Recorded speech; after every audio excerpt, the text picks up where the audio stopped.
بسم الله الرحمن الرحيم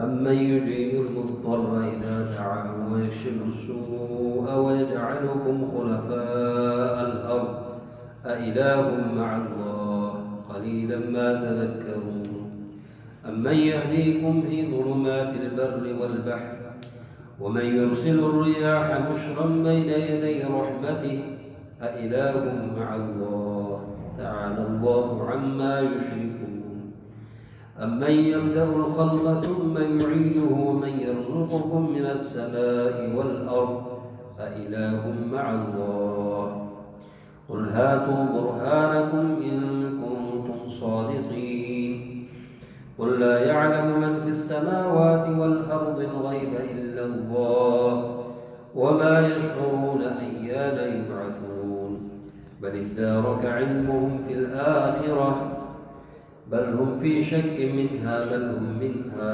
عمون. سورہ نمل کی آیت نمبر 62 سے 66 تک تلاوت کی ہے. امن یجیب المضطر اذا دعاه، کون ہے کہ جو مصیبت زدہ غم زدہ انسان جب اسے پکارتا ہے تو اس کی پکار کو قبول کرتا ہے. وَيَكْشِفُ السُّوءَ، اور تکلیف کو اس سے دور کرتا ہے.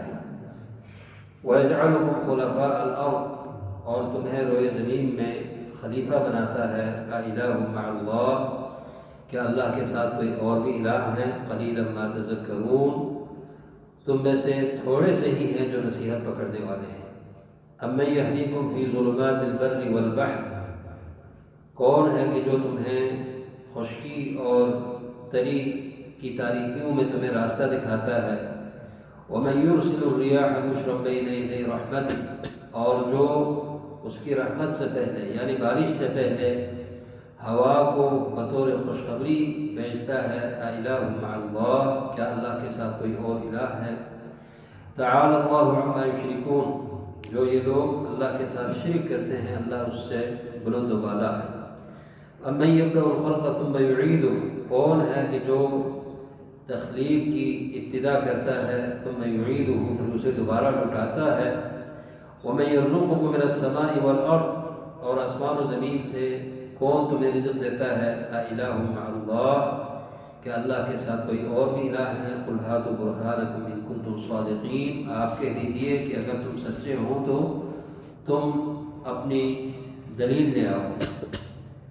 قُلْ لَا يَعْلَمُ مَن فِي السَّمَاوَاتِ وَالْأَرْضِ الْغَيْبَ إِلَّا اللَّهُ، آپ کہہ دیجئے کہ آسمانوں اور زمین کے غیب اللہ کے سوا کوئی نہیں جانتا. وَمَا يَشْعُرُونَ أَيَّانَ يُبْعَثُونَ، اور انہیں یہ بھی پتہ نہیں ہے کہ انہیں کب اٹھائے جائیں گے. بَلِ ادَّارَكَ عِلْمُهُمْ فِي الْآخِرَةِ، بلکہ ان کا علم آخرت کے بارے میں ختم ہو چکا. بَلْ هُمْ فِي شَكٍّ مِّنْهَا، بلکہ اس قیامت کے بارے میں آخرت کے بارے میں یہ لوگ شک میں پڑے ہوئے ہیں. بَلْ هُمْ مِنْهَا عَمُونَ، بلکہ یہ اس سے اندھے ہیں.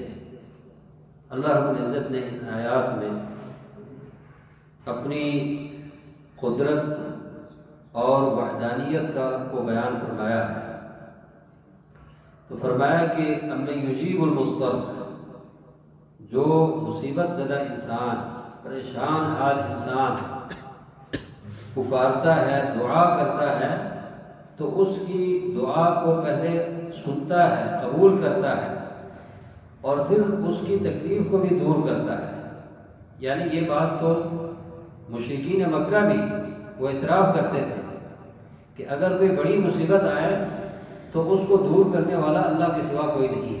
فَإِذَا رَكِبُوا فِي الْفُلْكِ دَعَوُا اللَّهَ مُخْلِصِينَ لَهُ الدِّينَ، جب وہ سمندر میں سفر کرتے ہوئے کشتی میں سوار ہوتے تھے اور پھر وہ کشتی کہیں جو ہے کسی بنور میں پھنس جائے، موج میں جو ہے وہ اگر انہیں زندگی خطرے میں پڑ جائے تو پھر وہاں پہ وہ صرف اللہ کو پکارتے تھے. تو اللہ نے فرمایا جب تم اس کا اقرار کرتے ہو، تمہیں پتہ ہے کہ مصیبت دور کرنے والا اللہ کے سوا کوئی نہیں ہے. أَإِلَٰهٌ مَّعَ اللَّهِ، یعنی مصیبت تکلیف دور کرنا یہ اللہ کے سوا کسی اور کی قدرت میں نہیں ہے، تو کیا اللہ کے ساتھ کوئی اور بھی الہ ہے؟ یعنی انسان کو غور کرنا چاہیے جب بڑی مصیبت اللہ کے سوا کوئی دور نہیں کر سکتا تو ہر قسم کی مصیبت پریشانی اللہ کے سوا اور کوئی دور نہیں کر سکتا۔ پھر فرمایا کہ اَمَّن يَهْدِيكُمْ فِي ظُلُمَاتِ الْبَرِّ وَالْبَحْرِ، سمندر اور خشکی کی تاریکیوں میں راستہ دکھانے والا کون ہے؟ یعنی انسان سمندر میں سفر کرتا ہے، اگر اللہ تعالیٰ انسان کی رہنمائی نہ کرتا تو پھر انسان کبھی بھی سمندر میں سفر نہیں کر سکتا۔ اور اسی طرح انسان جنگلوں میں اور میدانوں میں صحراؤں میں سفر کرتا ہے تو اللہ تعالیٰ کی ذات ہے کہ جس نے انسان کو یہ عقل دی کہ وہ راستہ جو ہے اپنا معلوم کر سکتا ہے، یہ سب اللہ کی طرف سے ہے۔ اسی طرح اللہ تبارک و تعالیٰ آسمان سے بارش نازل کرتا ہے اور اس بارش کے آنے سے پہلے ہوا کو چلاتا ہے بطور خوشخبری۔ فرمایا الہ مع اللہ، کیا اللہ کے ساتھ کوئی اور بھی الہ ہے؟ کوئی اس طرح نہیں کر سکتا۔ پھر اس کے بعد اللہ نے فرمایا من یبدأ الخلق ثم یعیدہ، انسان کو اللہ تعالیٰ نے ابتدا سے پیدا کیا، تخلیق اس کی بغیر کسی مثال ثابت کے پیدا کرنا یہ کوئی معمولی کام نہیں ہے۔ پھر اس کے بعد اللہ تعالیٰ انسان کو دوبارہ لوٹاتا ہے، یعنی مرنے کے بعد دوبارہ قبر سے اٹھانا، اور اسی طرح جب تک انسان اور دیگر مخلوقات اس دنیا میں رہتا ہے آسمان اور زمین سے رزق پہنچانا یہ سب کون کرتا ہے؟ الہ مع اللہ، کیا اللہ کے ساتھ کوئی اور بھی الہ ہے؟ کوئی اور بھی ایسا کر سکتا ہے؟ قل ہاتوا برہانکم ان کنتم صادقین، اگر تم اپنے دعوے میں سچے ہو، تم تو اللہ کو چھوڑ کر غیروں سے رزق مانگتے ہو، تم تو اللہ کو چھوڑ کر غیروں کو مشکل کشا سمجھتے ہو، تم تو اللہ کو چھوڑ کر اللہ کے در کو چھوڑ کر کسی اور کے پاس جا کر شفا مانگتے ہو۔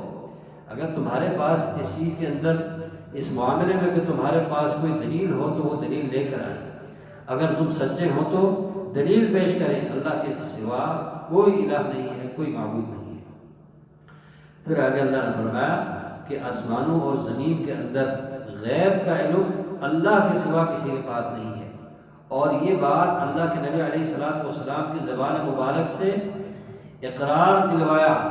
آپ بتا دیں، خود اقرار کریں کہ زمین اور آسمانوں کے اندر جو غیب کی خبریں ہیں اللہ کے سوا کوئی نہیں جانتا، اور یہ مضمون قرآن کریم میں بار بار بیان ہوتا ہے کہ غیب کے علم اللہ کے سوا کسی اور کے پاس نہیں ہے۔ وما یشعرون ایان یبعثون، اور یہ لوگ اتنا بھی نہیں جانتے کہ ان کو کب جو ہے اٹھائے جائیں گے، یہ کب مریں گے، کب ان کو اٹھائے جائیں گے، کسی چیز کے بارے میں ان کے پاس کچھ بھی علم نہیں ہے۔ اور فرمایا بل ادارک علمهم فی الآخرہ، یہ لوگ کہ جو اللہ کو چھوڑ کر دوسروں کی عبادت یا دوسروں کو اللہ کی عبادت میں شریک کرتے ہیں، گویا کہ شرک کرتے ہیں، یہ ایسے لوگ ہیں کہ قیامت پر ان کو یقین نہیں ہے، قیامت کے بارے میں یہ لوگ شک میں پڑے ہوئے ہیں۔ اس وجہ سے، یہی وجہ ہے کہ وہ اس دنیا میں اللہ کو چھوڑ کر اللہ کے سوا اوروں کو بھی اپنا مشکل کشا سمجھے ہوئے ہیں، اوروں سے بھی وہ جو ہے وہ امیدیں ان کے ساتھ قائم کیے ہوئے ہیں۔ اگر کسی انسان کا قیامت کے دن پر ایمان پختہ ہو، اسے پتہ ہے کہ میں نے مرنا ہے، مرنے کے بعد مجھے اٹھایا جانا ہے اور قیامت قائم ہوگی، وہاں پہ جزا سزا ہوگی، تو وہ اس دنیا میں صرف ایک اللہ وحدہ لا شریک کی بندگی بجا لاتے ہوئے وہ اپنی زندگی گزارے۔ اللہ تبارک و تعالی ہمیں صرف اللہ کی ذات سے امید رکھنے، اللہ کی عبادت بجا لانے کی توفیق